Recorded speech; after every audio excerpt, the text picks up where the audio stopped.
All right, this past weekend was UFC's Fight Night in Des Moines, Iowa, with a co-main event that I was pretty excited for because I felt like I had an idea of how this fight was going to go, and we saw one of the biggest upsets that we've seen in a very long time. The UFC's most favorited prospect right now took his first ever professional fight, and I actually had some money on this fight. I had a pretty good idea that Bo Nickal was going to lose because the matchmaking here, in my opinion, was insane. And for reference, this is the guy that Bo Nickal, with 7 fights of experience, just went up against. And don't let the Dutch last name fool you. Rener de Rinner is a very well-rounded mixed martial artist who excels at grappling and getting to his selected position. And the guy on the ground is a very good submission specialist. He has many wins. In fact, most of his wins in the UFC are by submission outside of this recent knockout. And with all of his experience, the guy has already been in situations where he has to dig deep and find a way to make something happen, fighting through adversity and being willing to keep going until he's got the job done. And then again, you have to compare that to Bo Nickal's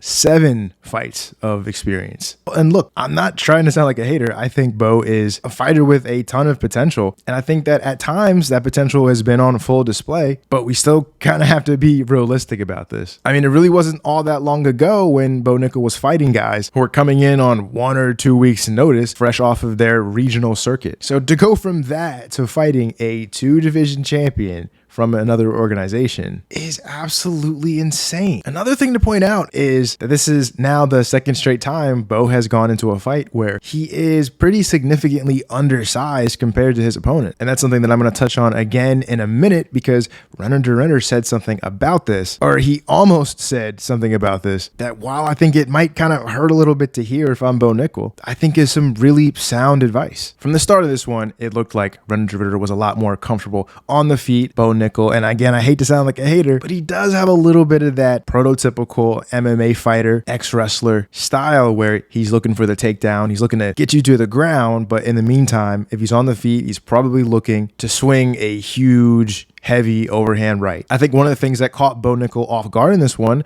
was that when he was able to grapple and get Rener up against the cage, it wasn't easy for him to just take him down like he probably thought it would be. And while I was watching this fight, one thing kind of came into my mind. Bo Nickal is a great wrestler, but MMA fighting and wrestling are 2 very different things. We all remember constant trash talk from Colby Covington to Kamaru Usman was that Kamaru was, I think, a Division II wrestler, but when it comes to putting it all together, being able to strike on the feet and grapple when necessary, when it makes sense, a lot of times there's just so much space in between wrestling and being a complete MMA fighter that I wonder if Bo is just so good of a wrestler that he hasn't had the opportunities to kind of shore up those parts of his game. One of the standout things in this fight was Rener's ability to throw knees in the clinch, which again, Bo being such a good grappler, he's probably used to, if we're in the clinch, that probably means I'm about to take you down, which unfortunately he was not able to do in this one. And then we saw Bo actually get top control, and de Rinner's jiu-jitsu was just too good, and he was able to find his way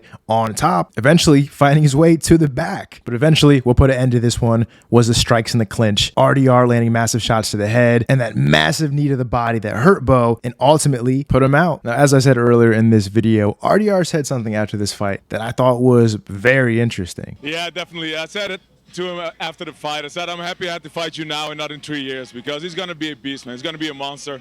I think he can make, I don't want to say that, but he's going to be great. He's going to be great, yeah. So right there before he stops himself, what I believe RDR was about to say was that he thinks that Bo Nickal can make 170 pounds. Because at the end of the day, when you look at the guy, he's not the most physically imposing 185er that you've ever seen. I mean, you compare what Bo Nickal looks like to what a guy like Paulo Costa looks like, and you start to wonder, even without technically sound, Bo Nickal's grappling is, I start to have serious doubts on whether or not he's able to fight through on the feet, take some of the heavy shots that you're going to take fighting a guy like Costa, to be able to get your hands locked around him and get the takedown. And then once you do get your hands locked, who's to say that some of the bigger, stronger guys at middleweight won't be able to just kind of overpower him in certain situations? The gap between where he's at skill-wise and a a lot of the top guys at 185 is a lot bigger than he seems to have realized. And maybe now that the seal has kind of been broken, maybe now we can see Bo Nickal fight more often. And maybe this is a bit of a wake-up call that will ultimately make him a better fighter long-term because of it. I actually think that there's a ton of fun matchups out there for him. I wouldn't mind seeing